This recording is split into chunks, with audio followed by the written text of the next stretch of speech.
சென்னை நகரில் வசித்தாள் கார்த்திகா, ஒரு துணிச்சலான மற்றும் நேர்மையான பெண் காவலர்.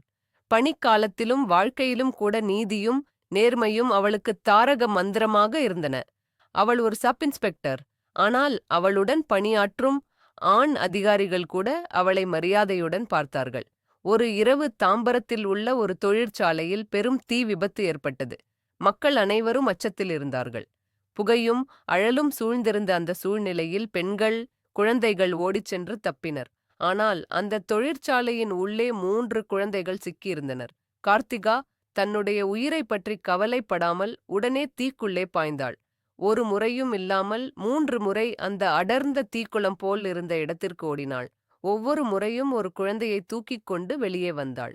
அவளது சருமத்தை சுட்ட வெப்பம், மூச்சை அடைத்த புகை, எந்தத் தடையையும் பொருட்படுத்தாமல் அவள் மனதில் இருந்த ஒரே எண்ணம், இந்த குழந்தைகளை நான் காப்பாற்ற வேண்டும். 3வது குழந்தையையும் காப்பாற்றிய பிறகு கார்த்திகா தளர்ந்து கீழே விழுந்தாள். அங்கிருந்த மருத்துவர்கள் உடனே அவளுக்கு முதலுதவி அளித்தனர். அவள் உயிருடன் இருந்தாள்.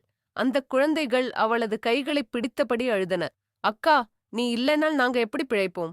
அந்த நாளில் கார்த்திகா ஒரு காவலராக மட்டுமல்லாமல் ஒரு தாயாகவும் ஒரு பாதுகாப்பு தேவதையாகவும் மாறினாள். ஊரெங்கும் அவளது துணிச்சலுக்கு பாராட்டுகள் குவிந்தன.